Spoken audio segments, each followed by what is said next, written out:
संसद भवन के जीएमसी बाल योगी थिएटर में इस वक्त प्रधानमंत्री Narendra Modi the Sabarmati report film देख रहे हैं। उनके साथ कैबिनेट के कई सदस्य और एनडीए के सांसद भी हैं। अब सवाल यह है कि आखिर पीएम मोदी ने इस फिल्म को देखने का फैसला क्यों किया? साबरमती रिपोर्ट फिल्म में आखिर ऐसा क्या है? तो इसका जवाब यह है कि गोधरा कांड और उसके बाद गुजरात में हुई हिंसा को लेकर कई साल तक एक तरफा रिपोर्टिंग की गई। मोदी को कटघरे में खड़ा किया गया। कांग्रेस और उसके इकोसिस्टम ने एक खास तरह का नैरेटिव बनाया, लेकिन इस फिल्म में दिखाया गया है कि आखिर 2002 में गोधरा और गुजरात में क्या हुआ था। यही वजह है कि मोदी ने भी इस फिल्म की तारीफ की थी। और क्या क्या है इस फिल्म में खास, देखिए हमारी रिपोर्ट में। गोधरा स्टेशन के पास जो कुछ भी घटित हुआ था, उस सच्चाई को कैसे झुटलाने का हर स्तर पर प्रयास हो रहा था,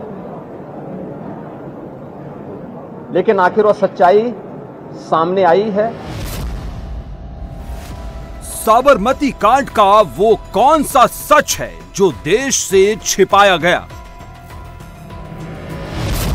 जांच आयोगों की रिपोर्ट में छिपाया गया कौन सा सच 22 साल बाद सामने आया है? द साबरमती रिपोर्ट जरूर देखो, बीजेपी 140 करोड़ लोगों से क्यों कह रही है? गोधरा कांड पर बनी फिल्म द साबरमती रिपोर्ट 15 नवंबर को रिलीज हुई। उसके बाद से ही यह फिल्म सोशल मीडिया पर ट्रेंड कर रही है। हैशटैग साबरमती रिपोर्ट, सच सबको जानना चाहिए। It's time to uncover the truth जैसे कीवर्ड सोशल मीडिया पर घूम रहे हैं।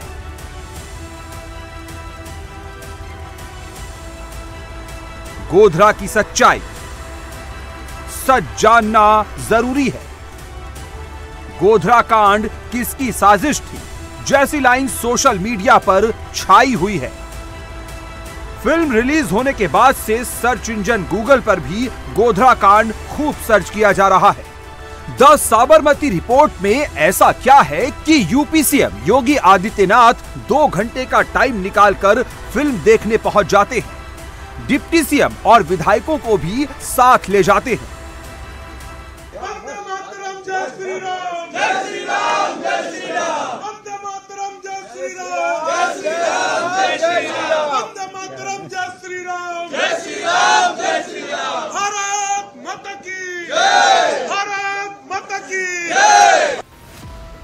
द साबरमती रिपोर्ट देखते ही, थिएटर से बाहर आते ही योगी षड्यंत्र, सच, झूठ, पर्दा जैसे शब्दों का इस्तेमाल करने लगते हैं। हर व्यक्ति जानता है, साबरमती एक्सप्रेस के साथ अयोध्या से वापस जा रहे कार सेवकों, जो अयोध्या में एक धार्मिक अनुष्ठान की पूर्णाहुति के बाद वापस गुजरात जा रहे थे, गोधरा स्टेशन के पास जो कुछ भी घटित हुआ था, उस सच्चाई को कैसे झुटलाने का हर स्तर पर प्रयास हो रहा था, लेकिन आखिर वह सच्चाई सामने आई है। उस सच्चाई पर पर्दा डालने वाले लोग आज भी देश के अंदर बहुत सारे सत्य को अक्सर झुटलाते हैं और बहुत सारे षड्यंत्रों में लिप्त पाए जाते हैं। उन्हें एक्सपोज किए जाने की आवश्यकता है। द साबरमती रिपोर्ट को लेकर Modi social media account x पर लिखते हैं कि फेक नैरेटिव सीमित समय तक चल सकता है, आखिरकार फैक्ट सामने आते ही है। विक्रांत मैसी की फिल्म में कौन सा फेक नैरेटिव एक्सपोज किया गया है? 2 घंटे की फिल्म में ऐसे कौन से सीन फिल्माए गए हैं जिसे देखने के लिए भोपाल में मोहन यादव भी बिजी शेड्यूल से 2 घंटे का वक्त निकालते हैं। अतीत के काल में वो ऐसा काला अध्याय है जिसमें सच्चाई दूध का दूध, पानी की पानी की तरह इस पिक्चर को देखने से समझ में आती। राजनीति अपनी जगह है, लेकिन ऐसे वोटों की राजनीति के कारण से इतना गंदा खेलना ये बहुत खराब बात थी और मैं मान के चलता हूं कि उस समय प्रधानमंत्री जी जो तत्कालीन समय मुख्यमंत्री करके थे, उन्होंने बहुत अच्छे से कुशलता के साथ पूरी घटना में गुजरात की इज्जत बचाई, देश की इज्जत बचाई। मूवी में गोधरा कांड के कौन से सच से पर्दा उठाया गया है कि गुजरात में भूपेंद्र पटेल और चंडीगढ़ में नायब सिंह सैनी पूरे दल बल के साथ पिक्चर देखने पहुंच जाते हैं। त्रिपुरा, बिहार, दिल्ली में भी फिल्म की स्पेशल स्क्रीनिंग हो चुकी है। राजस्थान के मुख्यमंत्री भजन लाल, डिप्टी सीएम प्रेमचंद बैरवा भी विधायकों के साथ स्क्रीनिंग कर चुके हैं। आज जिस मूवी को हम देख रहे हैं वो उस समय का ऐसा दृश्य था कि उसमें झूठ परोसा गया था। ये सत्य बात आपके सामने आएगी। जिसने साबरमती रिपोर्ट मिस कर दिया वो इस देश की एक ऐसी छुपाई हुई घटना को मिस कर जाएगा जिसको जानना देश के प्रत्येक नागरिक के लिए बहुत जरूरी है। बीजेपी शासित राज्य मध्य प्रदेश, हरियाणा, गुजरात, राजस्थान, छत्तीसगढ़, उत्तर प्रदेश फिल्म को टैक्स फ्री कर देते हैं। गोधरा कांड को लेकर 2 आयोग की रिपोर्ट आ चुकी है। पुलिस एसआईटी इन्वेस्टिगेशन कर चुकी है। लोअर कोर्ट से लेकर हाई कोर्ट तक अपना फैसला सुना चुके हैं। लेकिन 22 साल बाद अचानक षड्यंत्र एक्सपोज, सच सामने आ गया जैसी बात होने लगी। क्यों, ये आपको बताएं। पहले गोधरा कांड के कुछ फैक्ट्स जान लीजिए। 22 साल पहले 27 फरवरी 2002 को गोधरा स्टेशन से कुछ दूरी पर साबरमती एक्सप्रेस ट्रेन की बोगी S6 में आग लगने की घटना हुई। इस बोगी में अयोध्या से लौट रहे 200 से ज्यादा पैसेंजर मौजूद थे। बोगी में आग लगने से 59 लोगों की मौत हो गई, जिनमें ज्यादातर कार सेवक थे। साबरमती एक्सप्रेस में कार सेवकों को जिंदा जलाए जाने के बाद गुजरात के कई शहरों में सांप्रदायिक दंगे भड़क गए। कई दिन तक कई शहर हिंसा की आग में झुलसते रहे। गोधरा दंगों में 1100 से ज्यादा लोगों की मौत हो गई। दंगों के बाद जमकर सियासत हुई और यहीं से वोट बैंक की पॉलिटिक्स के फेर में गुजरात का सच छिपाने और झूठ दिखाने का खेल भी शुरू हो गया।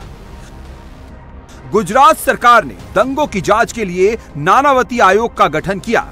दूसरी ओर दंगों के 3 साल बाद केंद्र की यूपीए सरकार ने जस्टिस उमेश चंद्र बनर्जी की अध्यक्षता में बनर्जी आयोग का गठन किया।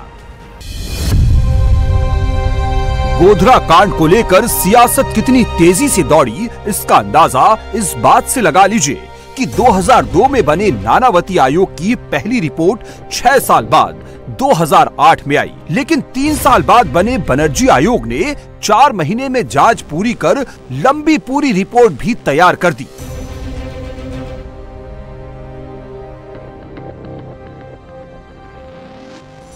द साबरमती मूवी में रिपोर्टों के बीच झूलते गोधरा कांड के सच को दिखाया गया है।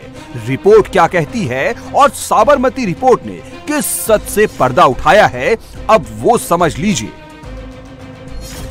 बनर्जी आयोग की रिपोर्ट में कहा गया कि साबरमती ट्रेन में आग लगने की घटना साजिश नहीं थी, ये महज एक हादसा था। आयोग की रिपोर्ट कहती है कि कार सेवकों की हत्या की कोई साजिश नहीं रची गई थी। ट्रेन में आग लगना एक्सीडेंटल एक्ट था। The Sabarmati report film Banerjee आयोग की रिपोर्ट से अलग कहानी कहती है। विक्रांत मैसी, राशि खन्ना की यह फिल्म गोधरा की मीडिया रिपोर्टिंग से जुड़ी हुई है। इसमें विक्रांत मैसी, राशि खन्ना एक जर्नलिस्ट का किरदार अदा करते हैं। विक्रांत मैसी की फिल्म में ट्रेन में आग की घटना के पीछे साजिश दिखाई गई है। फिल्म में दिखाया गया है कि कैसे कार सेवकों को साजिश के तहत ट्रेन की बोगी में जिंदा जलाया गया। फिल्म की टीम ने लंबे रिसर्च के बाद द साबरमती रिपोर्ट तैयार की है। फिल्म की स्क्रिप्ट जस्टिस नानावती आयोग की रिपोर्ट और एसआईटी की जांच से काफी मिलती जुलती है। जस्टिस नानावती आयोग की रिपोर्ट में कहा गया कि गोधरा स्टेशन पर कार सेवकों का कुछ मुस्लिम समुदाय के लोगों से विवाद हुआ। गोधरा स्टेशन से ट्रेन बाहर निकलते ही एक केबिन के पास एक साथ 4 बोगियों से चेन पुलिंग की गई। ट्रेन जैसे ही स्टेशन के बाहर जाकर रुकी, तभी ट्रेन की S6 बोगी पर पथराव शुरू हो गया। ट्रेन के अंदर ज्वलनशील लिक्विड डालकर S6 बोगी में आग लगाई गई। नानावती आयोग की रिपोर्ट में FSL रिपोर्ट को आधार बनाया गया है। बोगी की 14 खिड़कियां टूटी मिलने को पथराव से जोड़कर बताया गया है। ये सब जानते हैं कि गोधरा कांड के बाद दंगों पर खूब सियासत हुई। 1100 लोगों की मौत को खूब सियासी मुद्दा बनाया गया, लेकिन 22 साल में किसी ने भी साबरमती ट्रेन में मारे गए 59 कार सेवकों का नाम नहीं लिया। किसी ने उनका जिक्र तक नहीं किया और विक्रांत मैसी की फिल्म इन 59 लोगों के परिवारों की चित्कार को दिखाती है। गोधरा कांड एक अपने में एक प्रश्न बना के लोगों के पूरे देशवासियों 140 करोड़ देशवासियों के लिए रहा है। मुझे लगता है कि साबरमती स्टोरी ने एक सच्चाई, एक पहलू को सामने रखने का प्रयास किया है। समाज के सामने वह सच्चाई जरूर आनी चाहिए, क्योंकि इस घटना ने देश के अंदर वैमनस्य पैदा किया, लोगों के अंदर दुर्भावना पैदा की, आपसी भेदभाव पैदा किए।